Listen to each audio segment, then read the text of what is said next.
నమస్కారం, ఏఆర్ఎం న్యూస్కు స్వాగతం. చాలా సంతోషం. ఈరోజు మా సి బ్లాక్ అసోసియేషన్ ఎన్నికలు జరిగినాయి. దాంట్లో మా యూనిట్ ప్యానల్ ఏదైతే ఉందో అందరు అభ్యర్థులు అత్యధిక మెజార్టీతో గెలుపొందారు. గెలిపించినటువంటి ప్రతి ఒక్క ఓటర్కి ప్రత్యేక ధన్యవాదాలు తెలుపుతా ఉన్నాను. అలాగే చాలామంది చాలా కష్టపడ్డారు. మా యూనిట్ ప్యానల్కి ఎవరైతే ఫౌండర్స్ ఉన్నారో వాళ్ళకి ప్రత్యేకంగా నేను కృతజ్ఞత చెప్తా ఉన్నాను. ఎందుకంటే నన్ను ప్రోత్సహించి నన్ను ముందు పెట్టి నన్ను ప్రెసిడెంట్గా నిలవడం అని చెప్పినటువంటి ఫౌండర్స్ నలుగురు ఉన్నారు. ఆ నలుగురికి ప్రత్యేకంగా కృతజ్ఞత చెప్తాను. అట్లానే నాతో పాటు గెలిచినటువంటి అభ్యర్థులందరూ కూడా శుభాకాంక్షలు తెలుపుతా ఉన్నాను.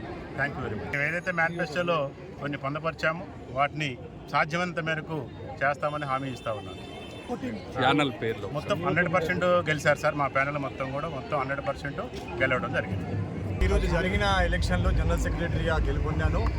ఇక్కడ టౌన్షిప్లో ఉన్న ప్రతి ఒక్క ఓనరు, సభ్యులు, స్త్రీలు, పురుషులు అందరూ కుల మతం భేదం లేకుండా, నా పేరు ఆబిద్ హుసేన్, కానీ ఇక్కడ కొంతమంది రిలీజియస్ డిఫరెన్స్ తీసుకోవడానికి ప్రయత్నం చేశారు. ఎందుకంటే ఎలక్షన్లో రాజకీయంగా, కానీ అవన్నీ కాకుండా అందరూ సమభావంతో ఈరోజు యూనిట్ ప్యానెల్కు ఓటేసి సమైక్యతను మరొకసారి చాటారు.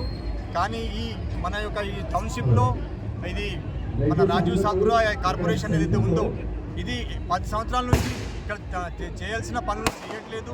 ముఖ్యంగా మాకు ఇక్కడ కాంపౌండ్ వాళ్ళ ఒక ప్రాబ్లం, వాటర్ ఇష్యూ ఉన్నది. అలాగే ఏదైతే వాళ్ళ బ్రోచర్లో చెప్పినట్టుగా 24 hours మెట్రో వాటర్, అలాగే క్లబ్ హౌస్, అలాగే ఇతర డెవలప్మెంట్ యాక్టివిటీస్ ఏవైతే ఉన్నాయో వాళ్ళు అలాగే చేయకుండా పక్కన పెట్టారు.